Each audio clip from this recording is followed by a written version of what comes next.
Hey guys! Sorry, ang tagal kong nawala. Tinamad ako. I wish there was a better excuse pero yun yung totoo.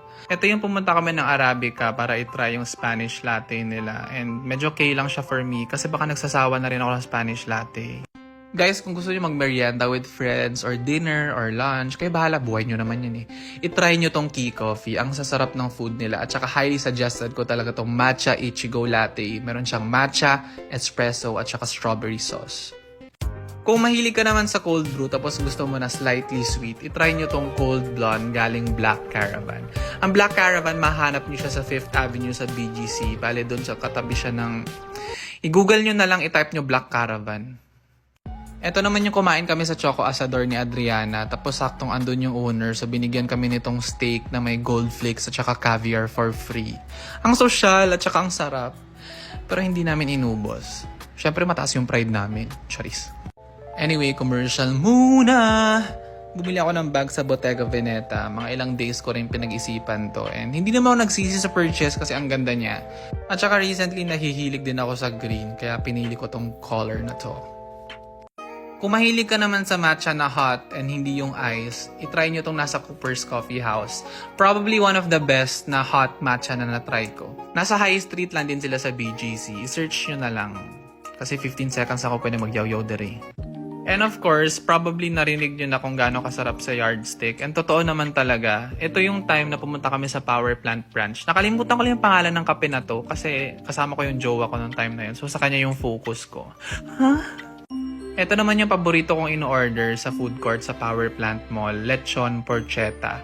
Para mahanap nyo sila, sila yung stall na malapit sa CR. And hindi masyadong magandang description yun, pero yun yung totoo. Wala naman magsinungaling ako. Ito naman yung nakasama ko si Miss Alodia sa isang event. Ang ganda niya at saka mukha siyang standee sa totoo lang. Hulaan niyo kung saan siya dyan. Time's up! Siya yung nasa right. Ako yung nasa left. Yung may glasses. Yung naka-black. Ako yan, yes. Hala, totoo ba? Hala, oh, hala, ba't ngayon pa ito nangyari sa kanya? Dapat matagal na. Subukan sasama ko. Bakit? Ba't ka laging ganyan pag kumakain? Ano to? Baby? Sanggol?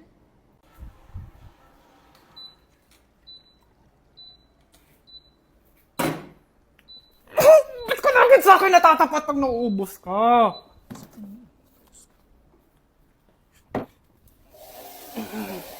Dami-dami namin dito, tapos laging sa akin natatapat pag nauubos.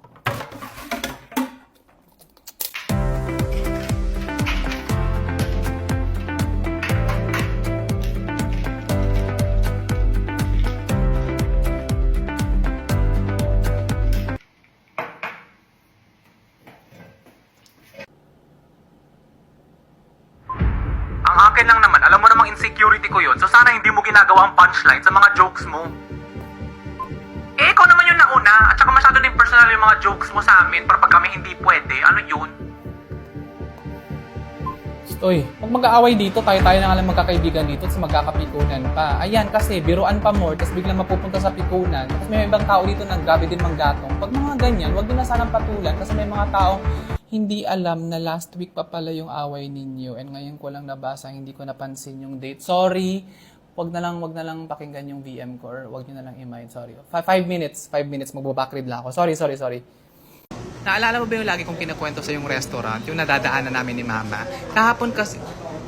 Sino na naman yung gina-judge mo kahit hindi ka inaano? Okay din yung mga bedsheet nila. Kaan dyan? Gusto mo maglakad? Ikaw yung mabagal maglakad.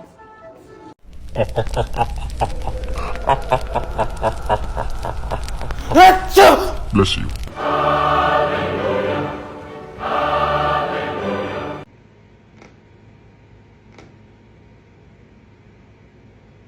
Want this product. People at Jewel were sending out free products to a lot.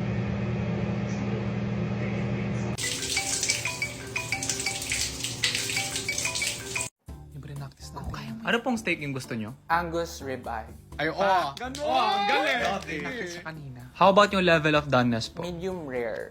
Galing! Alam nyo, di namin alam. Ano yung gusto nyong side? Patay. Bakit? Hindi namin na-review yan. Ha? Ano ba yung Hindi ko rin alam eh. Mas close ako sa mother side.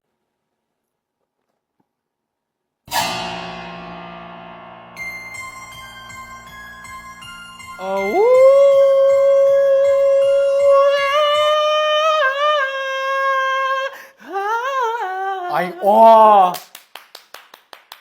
Uy! Ano? Kwantesera ka talaga nung buhay ka pa. Wala, KTV lang. Nice. In fairness, maganda yung kulot na part. Thanks.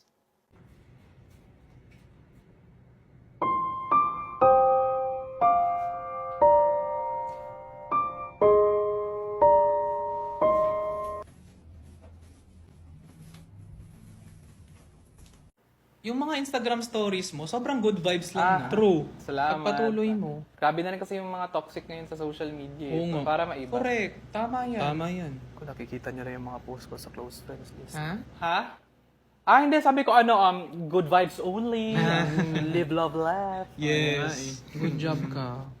Actually, ako second family na ako ng tatay ko. Pero to be fair, hindi alam na nanay ko na naging kabit siya. Kasi itong press release ng tatay ko na never kong na-meet, hayop siya, na single daw siya nung time na yun. So, syempre, nung nalaman ko na number 2 ako, kinausap ko yung legal wife. Sabi ko sa kanya na, Mare, dapat hindi tayo magkalaban. Magkakampi tayo dito kasi ang tunay na kalaban is yung asawa mo, is yung tatay nito. Napakasinungalukan talaga ng pagka-liar. Pala talaga nangyari. Uy, anyway ha, nice to meet you. Ang gaan ng loob ko kaagad sa iyo. Oo nga nakwento mo na agad yung buong buhay mo. Normal yung family namin before. Parang, yung mga normal na pinagdadaanan. Kasi parang naalala ko talaga si mom, parang ginapang niya talaga yung pag-aaral namin. Ganito talaga yung gapang niya. Ganito, ganyan. Kasi malaki yung walk-in closet niya, tapos ang dami-daming clothes nakahang, so gumapang talaga siya. Kasi yung safe namin, nandun sa dulo ng cabinet. Nandun yung mga millions na, yung kakauting pera namin. Itong dress ko, hindi binigay lang to sa handed down lang to sa akin ni mom. Hindi ko tuloy ako mahilig sa shop. Hindi. Simple lang talaga ako. Ano to Hermes? Her bench. Oo. Simple lang din kami dati. O, yung ordinary family. Oo. Like, may mga days nga na parang pumapasok ako ng school na 1,000 lang yung baon ko. That day 1,000. Pag sa dinner time, minsan isa lang yung ulam.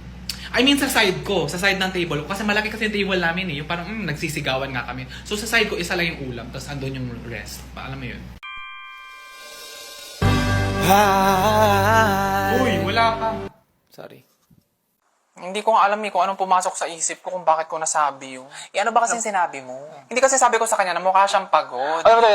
Mukha kang pagod, tapos... Hindi, yun na yun. Sabi ko mukha siyang pagod. Tapos, mali! Sobrang unethical, te. Nakukonsensya na nga ako, at saka kung makareact kayo mas matabil pa yung mga dila ninyo kumpara sa akin. Uy, excuse me, we're not the same because we follow the rules. Ha? Oh my gosh, hindi niya alam. Dapat kasi, te, may dagdag muna. Like hindi sa pero mukha kang pagod. Ganun. Meron pa yan, opinion ko lang naman to pero mukha kang pagod. Ganun, para mark safe ka. Malamang nagalit yun sa'yo kasi wala kang ginamit na pangontra. Pangontra? Te, di ba sa wikang Filipino may panghali, pang-uri, pang-abay, ganyan. Sa pang-judge naman, merong pangontra. Which is yung mga dinadagdag mo. Okay. So, pangontra muna bago yung comment, ganyan? Depende din. Pwede kasi pangungot-char. Yes. Ano yung pangungot-char? Pangungot-char na may char. Halimbawa, mukha kang pagod, no? Char! Ganyan. Marami yan. Char, cheka, just kidding, charis, mga ganyan. Ang sasama na ugali nyo, no? Uy, kayo kasama, tapos ka namin char. Uy, buti na binawi mo. Buti na may char. Kinabahan ako doon. Kala ko mag-aaway na tayo. Kung sasabihin ulit yun, ha? Ano ba yung nasa grocery list Ay, ito, loaf bread. O sige, pero i-check mo yung expiration date ha. Ay, Kasi ano? mamaya niya. Hindi, malayo pa. Kaya. Nakita mo ba? Hoy, patang dami naman yan. Ba't pinagpatong-patong yung mga tinapay? Na-expire na bukas, sayang. Di ba sabi ko i-check mo yung expiration? Na-underestimate ko nga. Kala ko kaya ko. O, yan kasi. Tulungan mo na lang ako dito. Yung ba't ako? Ikaw kumuha niyan. Busin mo yan. Okay. Ay, hello. Hindi kasi maglalaba ako today. Medyo madami to. Alam mo naman wala kaming yaya, di ba? So kung pwede sana, kung hindi ka busy, pupuntahin sana kita dito sa bahay para naman may tumitingin-tingin sa baby habang nasa labas ako. Ako na lang magbabayad ng pantaksi mo. Dito na ako. At saka 2 days ako matutulog dito para makapag-focus ka sa mga labahin mo. Ako nang bahala sa bata. Paano mo nalaman natatawagan kita? Mother's instincts. Ito naman, parang hindi mo din alam. Kanina ka pa nasa labas? Dami mo naman tanong, dami grrr. Sana yung apo ko? Baka na-miss na masyado nun yung lola niya. naisip ko lang no na itong filter na to dapat tinitake advantage ng ibang brands kasi nakadamit si ate dito. So what if gamitin itong filter ng mga Uniqlo o ng Bench ng kung ano-anong brand, H&M, nasuot na yung mga damit